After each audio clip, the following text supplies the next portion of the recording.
Yes, hello. Good evening po sa ating lahat. Narito naman si Len para sa ating 76th day na ating sharing ng devotion video. At ngayon ay mag-aalas 12 na po. Ayan, medyo late nakapahinga dahil nga may kasalukuyan pang nagaganap na party para sa Mother's Day celebration. And bukas ko na lang lilinisan yung ibang mga pagpinaggamitan pa nila ngayon. But anyway, ayan, salamat sa Diyos dahil napagtagumpayan na naman natin ang buong araw na ito na punong-puno ng lakas at napakaraming biyaya. Actually, ang aking tiyan ay sobrang busog na busog.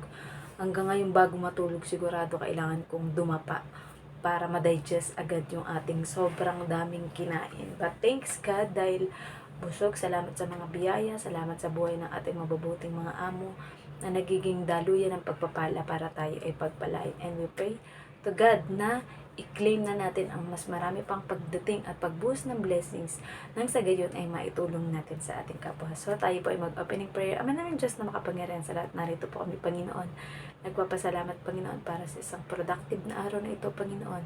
At lagi kami nagpapasalamat sa paggabay ninyo, Panginoon, pag-iingat mula sa aming paglabas ng bahay, Panginoon, hanggang sa aming pag-uwi, Panginoon, sa buhay, hininga, Panginoon, at lakas upang ang lahat ng trabaho ay matapos, Panginoon. At bukas, Panginoon, ay araw ng pagsamba sa inyo at pagdakila at pagpupuri sa inyo, Panginoon. Ganyan din ang pagsiselebrate, Panginoon, ng araw ng mga ina, Panginoon, na kung saan hindi lamang sa isang specific day namin ito ginagawa, Panginoon, ngunit araw-araw ay dapat naming mahalin, irespeto at alayan ng aming serbisyo o lahat ng aming makakaya ang aming ina at aming mga magulang na ipinagkatiwala nyo sa amin, Panginoon. Salamat po, Panginoon, sa magiging pagbubulay-bulay ng inyong salita, Panginoon. I pray, Lord God, na kayo ang mataas, Panginoon, at ito ay tumimo lagi sa puso at isip ng bawat isa, Panginoon, at may isa buhay ng bawat isa. Ngayon din, laging maisip, Panginoon, ng bawat isa ang tinapos na gawa ng inyong anak na si Jesus, Panginoon, na pag-aalay ng kanyang buhay para sa katubusan ng aming kasalanan, Panginoon. Salamat din, Panginoon, sa banal na Espiritu na siyang gabay namin, Panginoon, at ang bibigay sa amin ng mga kapahayagan, Panginoon, upang ang salita ninyo ay maitaas, Panginoon. Ang inyong kalwalatian ay maitaas, Panginoon, at kayo ang mapapurihan at hindi kami na nagiging instrumento lamang ng pagpapahayag at pagpapalaganap ng inyong ebanghelyo dito sa mundo, Panginoon. We honor, we glorify your holy name. This we pray in the name of Jesus Christ. Amen. So, nandito tayo sa Lucas 18:41. Ano ang gusto mong gawin ko para sa iyo?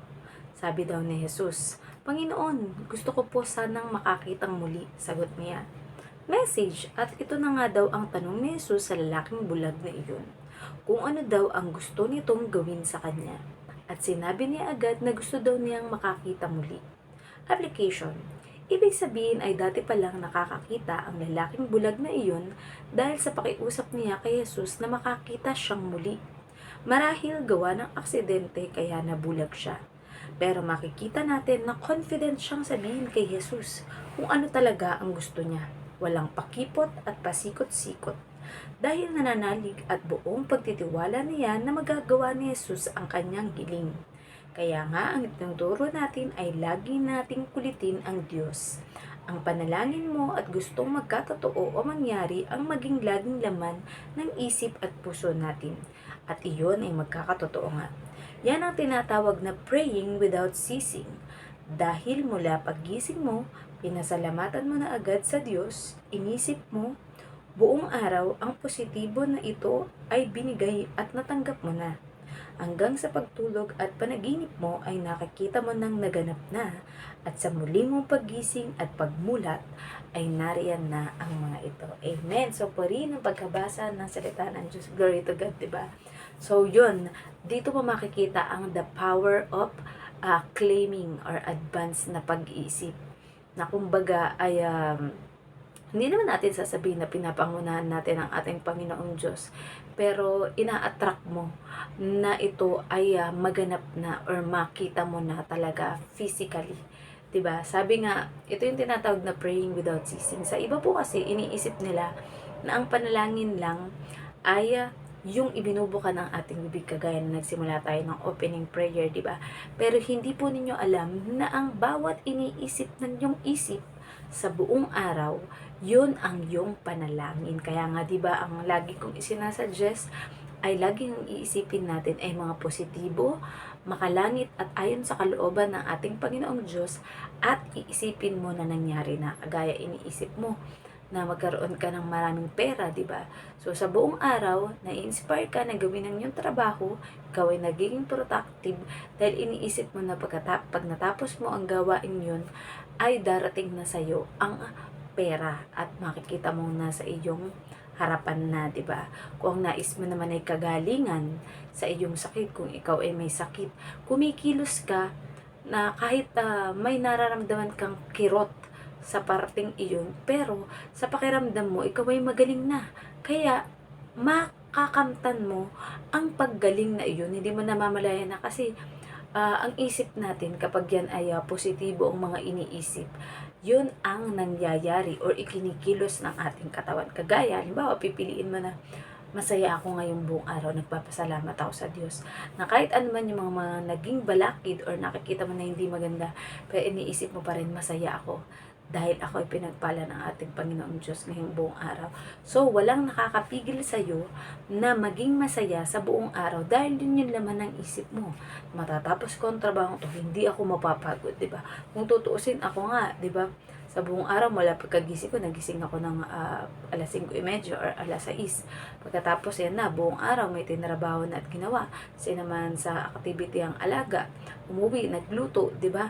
At pagkatapos sa gabi, ayan, meron silang naging party. Pero, pasalamat pa rin ako sa Diyos dahil may lakas pa rin at energetic pa rin tayo. Kasi nga, ang iniisip ko sa aking isip ay laging positibo na matatapos ko ang trabaho ito. And ginagawa ko to para sa ating Panginoong Diyos, hindi lang para sa aking sarili. And, ayun na nga, o diba, bumuhos ang pagdating ng blessings. Ngayon na nagka-party sila, sandamukal naman yung pagkain na pinagbibigay sa akin ng aking mga amo, diba, na hanggang magkambubundat na yung tiyan ko, diba. So, dun mo makikita yung manifesting ng blessings because sa pagkamulat ko pa lang at paggising ko pa lang, nagpasalamat na ako sa Panginoon at alam ko na puro mga blessings ang matatanggap ko sa bawat araw. So, ikiniklaim ko na yan. And mahabang buhay para sa gayon ay marami pa tayong mabahaginan ng salita ng Diyos kasi sa pagde-devotion natin ito, marami pa tayong pagdadaanan. Kahit sabihin na sa written devotion ko ay nakaka 3,000 plus na ako at magpo 4,000 plus, ay marami pa ring mga aklat sa Bible ang hindi pa natin natatalakay o nabubulay-bulay.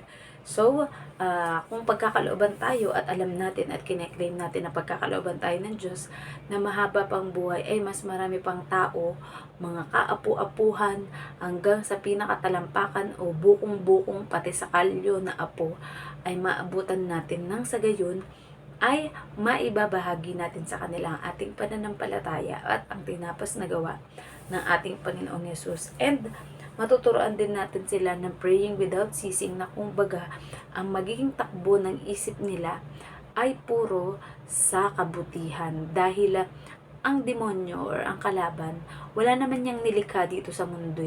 Kaya lang siya nandito para i-discourage ka, para sirain yung loob mo, na isipin mo na wala ka ng pag-asa, wala nang mabuting kahinat na ng buhay mo. Pero ang ating Panginoong Diyos, siya ang lumikha ng lahat dito sa mundo, 'di ba? Kaya kahit anuman ang hilingin mo sa Kanya, walang imposible sa ating Panginoong Diyos basta buo ang iyong pagtitiwala at pananalig sa Kanya. So, kung sa sarili mo ay napagtatanto mo na ay parang 50-50 pa lang yung tiwala ko sa Panginoong Diyos, 'di ba? Dahil sabi nga, nilikha tayo ng Diyos sa Kanyang wangis. So that means ang ating salita, ang mga idinedeklara ng ating bibig o pinapahayag ng ating bibig at laman ng ating isip ay kagaya din ng pag-iisip dapat ng ating Panginoong Diyos, na kung saan ay ang nais niya ay maging masaya tayo, maging mapayapa, maging maibigin, maging matulungin. Lalong higit kapag ang pinapahayag natin ay ang pag-aangat o pagtataas at pagpaparangal sa pangalan niya. 'Di ba? Syempre kahit sino Halimbawa, kunyari, gagawin ko lang example, di ba? Kapag halimbawa, ako bilang magulang, kapag pinaparangalan ng aking mga anak, ang ako bilang magulang nila na, sobrang proud na proud kami sa iyo dahil sa iyong pananampalataya, sa iyong mga ginagawang sakripisyo para sa amin. Yung kumbaga, pag pinupuri ka nila, di ba syempre, yung damdamin mo is masaya ka din, di ba? Ay, dahil sobrang napapasaya ako ng mga anak ko na to, bibigyan ko sila ng pera, bibigyan ko sila ng kung ano ang gusto nila, di ba? Kahit ano, name it, ni, sabi, talagang kahit magkano ang halaga, ibibigay ko para sa inyo, di ba? So, ganun din ang ating Panginoong Diyos sa pagmamahal niya sa atin na tawag dito, na sa sobrang pagmamahal niya, ay, natutuwa ako sa ginagawa ng anak kong to, pinapangarangalan ako ng mga tao, pinapasalamatan ako ng mga tao, dahil sa ginagawa niya na pagpapahayag ng aking salita, at pagpapakita sa mga tao na naghahari ako sa kanya. Kaya, sino ba naman ako para hindi ibigay sa kanya ang kahilingan niya, 'di ba? So ito na, anak ko, name the price, 'di ba? Name what you want. Sabihin mo kung anong request mo at ibibigay ko, 'di ba? Kaya ay, thank you Lord. Glory to God, 'di ba? Mapapaganon ka talaga sa sobrang saya. Kaya kung nais ninyong maramdaman yung excitement at sobrang saya na yun, ay simulan na natin ang pananalig at pananampalataya sa Diyos. And isa din ako sa magiging patotoo sa inyo kapag nangyari na ng tuluyan ang ating greatest prayer kay God, because nakikita ko na ito ay makikita ko ng paggising ko bukas ng umaga or sa kinabukasan. So i-claim na natin yan, that the Lord, the victory, and all the things that we have prayed for, kahit sa aming mga panaginip ay ipinapakita niya ng mga kasagutan. Kaya ngayon pa lang, thank you Lord na talaga tayo. So, po ay may natutunan tayo sa ating devotion ngayon. Kaya wag na tayo magpasikot-sikot, wag tayo magpaligoy-ligoy. Pag tinanong ng ating Diyos kung ano ang ating hiling, ay sabihin na agad natin sa Kanya at makikita mo na ito ay magaganap o mangyayari. Thank you Lord. So, let us all close into prayer. Ama namin Diyos na makapangyarihan sa lahat, maraming salamat po Panginoon sa sobrang kagalakan at kaligayahan Panginoon, sapagkat alam namin Panginoon na ang aming mga pinapanalangin at dinudulog sa inyo Panginoon ay tinupad niyo na Panginoon, at makikita na namin ito ng aming mga mata Panginoon, ng aming kapwa Panginoon, na ito ay nangyayari na sa amin Panginoon. Kaya ngayon pa lang Panginoon, ang aming lubos na pasasalamat Panginoon, at laging ikaw ang itataas at dadakilain namin Panginoon, sapagkat alam namin na walang mahirap sa iyo, walang imposible sa iyo Panginoon, at lahat ng bagay at lahat ng pangako mo ay tutuparin mo at mangyayari sa amin Panginoon. Salamat sa blessings of financial, health Panginoon, kalusugan, pakikisalamuha sa aming kapwa Panginoon, physically, emotionally, spiritually Panginoon, ay mangyayari sa aming buhay Panginoon. Salamat Panginoon, sapagkat alam namin Panginoon na walang imposible sa inyo Panginoon, at lahat ng mga pangako nyo are yes and amen dahil sa inyong bugtong na anak na si Jesus Panginoon, na nakikita nyo sa bawat isa sa amin, at kami ay hindi magsasawang ipahayag sa iba Panginoon ang inyong kabutihan, ang inyong kabanalan Panginoon, hanggang sa aming huling hininga. Muli, binabalik po namin na lahat na papuri at pasasalamat sa tanging pangalan ng bugtong na anak na si Jesus. Amen. Good night pa sa ating lahat, and God bless. Bye!